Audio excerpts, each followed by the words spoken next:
Hello and welcome to the box seat for Saturday the 28th of November, the second meeting of the Ascot Masters Series. This is Winterbottom Stakes Day. My name's Scott Embry, taking you through all the racing. Looking at the conditions on the weekend, rail at the 5 metres, track a good 4, partly cloudy, 24, 25 degrees. Should be perfect conditions for racing at Ascot. Moving straight into race number 1, the Tourism WA Trophy as it was last week. This version is over 1,000 metres and the horse we're going to watch and replay is down in Albany. It's Steve Wolf's filly, Toscana. Beather around the corner, leads by a length still on Modern Times, then followed the favourite Toscana, who's now asked to let down and comes up the middle of the track and joins these two leaders, but under a bit of pressure, but it reaches the lead now over Modern Times. Ibiza, Star Authoress running on, and then followed Caress Your Soul, but Toscana, 2 from 2. Toscana goes on, wins by 2 lengths over Star Authoress. Well, this filly is now 2 from 2 undefeated. Her maiden win at Mount Barker was sharp. She led them up over 1,000 metres and ran away from pretty moderate opposition. But that second win there, that was very good. I love the way that she accelerated when asked to go, and she has to be in the mix here. I'm going to go with a trialer, Mischievous Diva. So it's a maiden taking on horses that have won races. Always tough in those conditions, always tough for that sort of midfield type at 1,000. But I do think this filly, a showcasing filly of Alan Matthews, has a lot of ability. So I'm going to side with her here. We're going to need each way because she does get back, but we're definitely going to get those sort of prices. I'm thinking $7 or $8, and that's good enough to have a little throw at the stumps in the opener. In the Tourism WA Trophy, I'm with number 8 in Mischievous Diva. Number 1, Sassy Trader. He's put in 2 really good runs this campaign. He has the best race form to his name, but I'm just a little bit concerned with how much he did wrong last start. He gets a claiming apprentice, he's well weighted, he will be hard to beat. Number 7, Toscana, this filly from the Great Southern. Definitely think she can measure up in Saturday company. And number 2, the very speedy filly, Madame Torio. My numbers in the opener, 8, 1, 7 and 2. Race number 2 at Ascot is the Amelia Park Handicap at 1,400 metres. And you'll be lucky to even see these horses. The replay is of Position of Power in the wet. Chicks pick, they're into the home straight now where Dig Deep, Position of Power headed Kelvin quickly. They've gapped the others, 4 lengths to Canvas running on behind them. Position of Power, Dig Deep. It'll have to dig deep because Position of Power found at the 100, shook off Dig Deep. The Pontiff has produced the Persuader there and he's going to get Position of Power home in a race that was... That was one of the more interesting replays you'll ever see on the box seat because caller Darren McCauley could hardly see those horses over the backside. When they straightened for home, the rain eased a little bit, but there's some wonderful pictures of Paul Harvey lifting Position of Power over the line. He was drenched, the horse was soaking, it was a soft 7, verging on a heavy 8. It was a really good win, there's no doubt about that. Gets back on top of the ground here, and I'm just thinking that Position of Power is vulnerable on the good 4. From a tipping perspective in this race, I'm going 2 on top, and that's True Attraction. Now, True Attraction comes out of the RJ Peters, the same race as the equal favourite in the Fugazi. I thought they were about as good as each other. There's a big weight swing against True Attraction, but how much weight can you put in terms of William Pike going on a horse? It's just an immeasurable quantity, this, and I think William Pike is the kind of person that will get True Attraction home for punters here in the Cerise and White in race 2. Number 2 on top from me, from number 10 in the Fugazi. Now the Fugazi is here, drawn gate 1, 3rd up into the campaign. He should be very much ready to fire. Number 7, Rebel Knight, number 6, Kelvin, who are both going really well and are both super consistent. My numbers in race 2 are 2, 10, 7 and 6. Race number 3, the Mrs. Max Handicap. This race is over 1,400 metres and the last start win of Island Missile broke a long drought and it was very impressive. Down on the inside, last of all as they straighten for home, Island Missile. Prevailing winds down past the 250 though, broke clear by 3, Bolshoi Gal. Down the outside, here comes Island Missile with a wet sail. Island Missile coming out after the stablemate, 2 to its 1, picked it up from last, and Island Missile beat... Clint Johnson Porter there got him to the outside in the home straight. I think he might have even copped a 7-day suspension, so he misses this meeting because of that fact. But I think in the end, if he didn't get him out, he wouldn't have won. So Clint had to do what he had to do. He got this horse over the line, gunning down the stablemate on the line in prevailing winds. And I thought Island Missile here was the kind of horse that could make it 2 on the bounce. He draws a gate, he can use it as well. He does have tactical gate speed. Looks a pretty even little race this, and I think Island Missile is probably the one to beat. Number 5 on top for me. 7, BEFFUNJAR, was very keen on this mare on Melbourne Cup Day. Thought she was maybe a touch on the plain side considering the run that she was given by Brad Parnham and the conditions of the meeting, but clearly she's building in the right direction. Number 6, You're Dreamin'. You're not going to get anything go your way with this mare because she's drawn wide, she's a back marker, she'll be conceding them a big head start, but I do like her race form for a race like this. Number 12, Next Best, Captain Burglar. Stablemate, same connections as BEFFUNJAR. This 3-year-old will appreciate taking on the older horses, no doubt. My numbers in race 3, 5, 7, 6 and 12. Race number 4 at Ascot is the Tab Touch West Speed Platinum Series Final. And what about this for a win in midweek grade? It's Classy Macro. Skipped off the corner, a length and a half to Classy Macro. 2 to Dignity Bay, goes 2 walks. Classy Macro got its neck in front, drew about a length and a half clear, boots away from Precautionary. Goes 2 walks, is trying to level off, but Classy Macro is off and gone. And Classy Macro pulls away to win easily. Classy Macro by 2 lengths to goes 2 walks. That was only a Class 1 win in a midweeker for Classy Macro, but most importantly, that was against the pattern.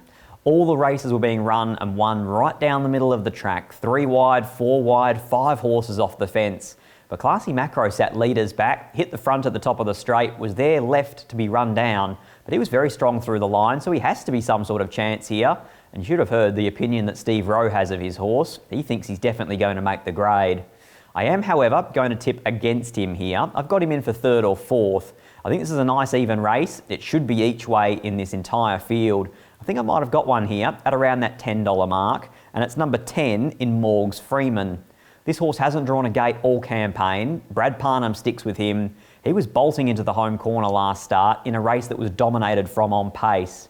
I think here he can settle a little bit closer, midfield with cover, and at $10, I have to be on this horse. I think he's a live chance. Number 10 at $10, MORGS FREEMAN.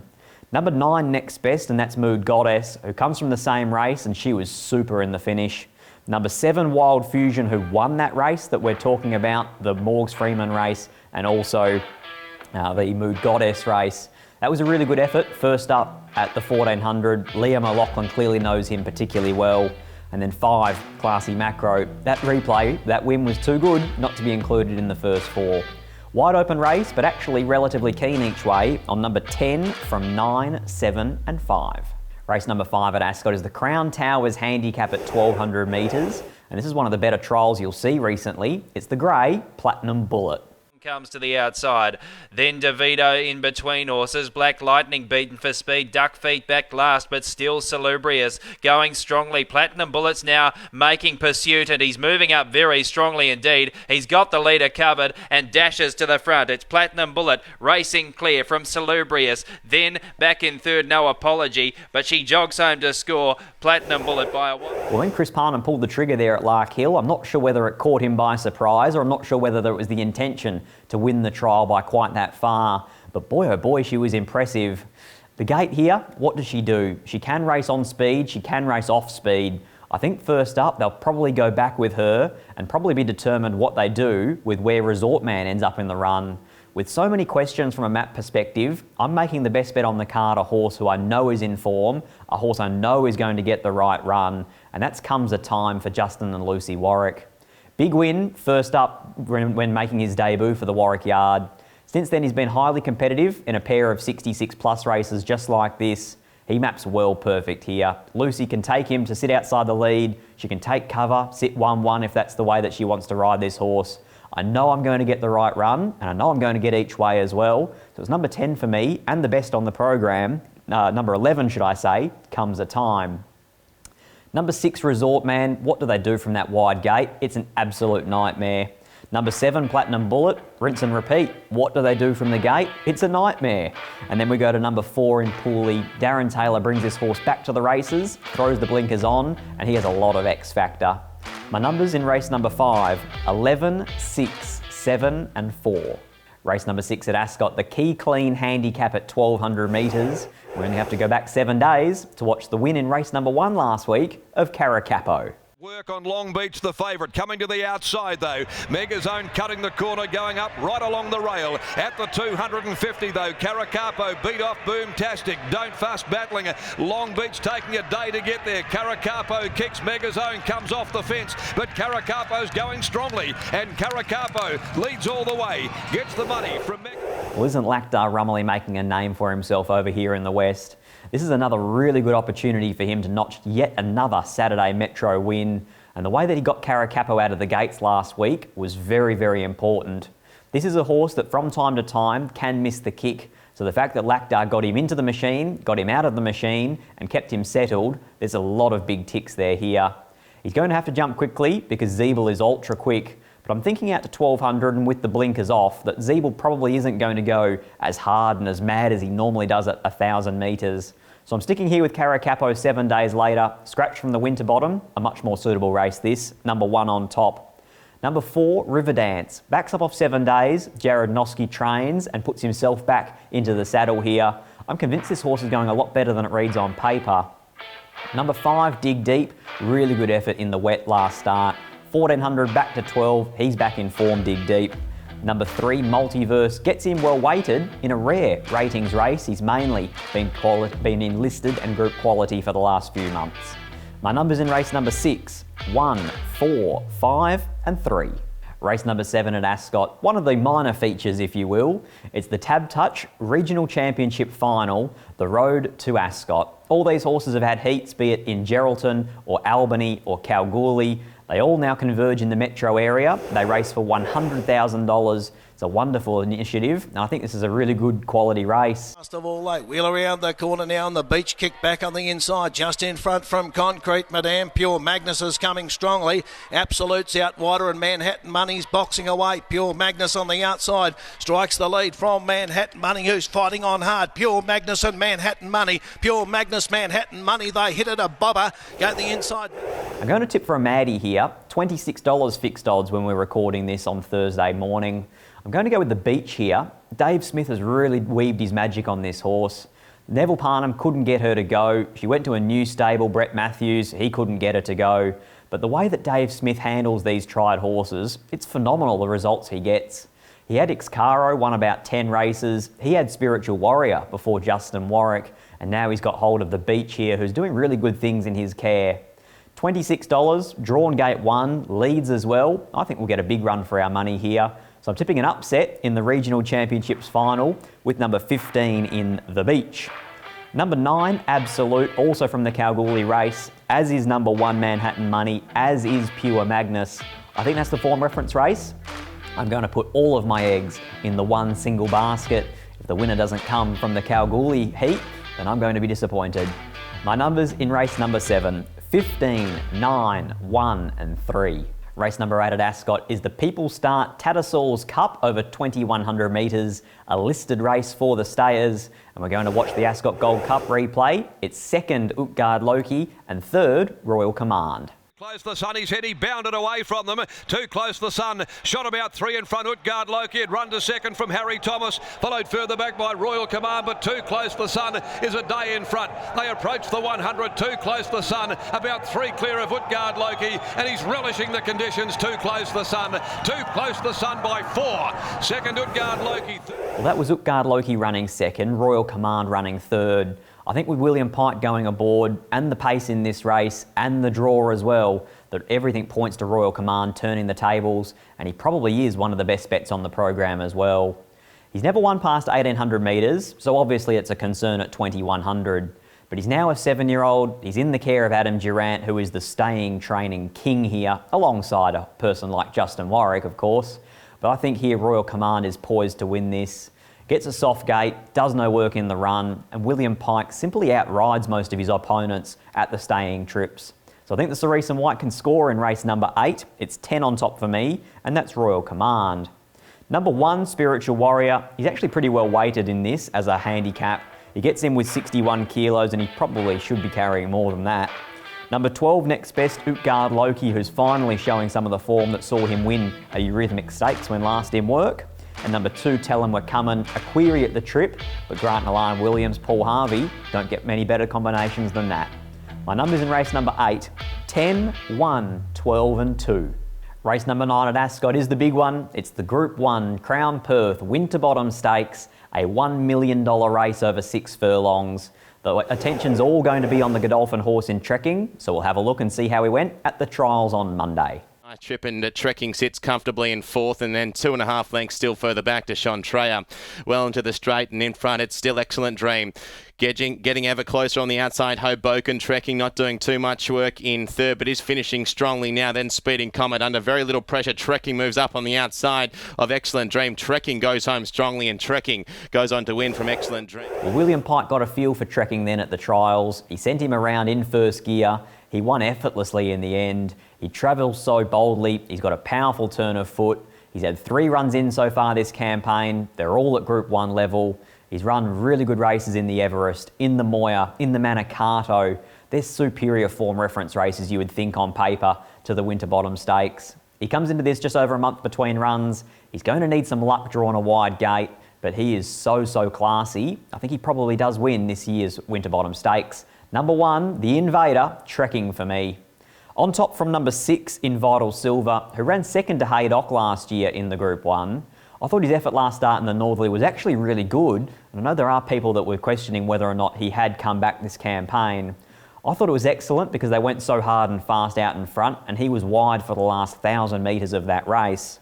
Number 12, Indian Pacific. Neville Parnham has this Zeus Star galloper going straight through the grades. He is Group 1 quality, no doubt, and they throw the winkers on just to try and get that little bit extra out of him. Number 4, Next Best, Valor Road. Big pickup ride for Mitchell Pateman. He's riding exceptionally well and gives himself a live chance of winning a Group 1. My numbers in race number 9, the Crown Perth Winterbottom Stakes of 2020, 1, 6, 12 and 4. Race number 10 is the Furphy Handicap. Going to need a Furphy after 10 races on Saturday. This one's over a mile. We go back to the Carbine Club last week and we watch the replay run of Money Mahar. As Luke's Gold spins the corner at the 275, he led by 2, but Nucky hasn't released the brakes on Laver Rod. He's off the heels of the leader as Money Mahar runs on from Arctic Extreme. Serenity Bay starting to finish full of running down the outside. Laver Rod now Nerf Bosk. Nerf Bosk had hit the front. Serenity Bay diving at Nerf Bosk. Nerf Bosk. Well, the Pierce brothers have finally got this galloper back on top of the ground here. He's going really well. He seems to be on top of all his soundness issues. He's had a couple of very long absences from the race course because of injuries. So fingers crossed he gets around safely, but also fingers crossed for punters in the last that he can get the job done. Joey has a party, draws gate 1. Can they settle leaders back? Do they get shuffled to 3 back the fence?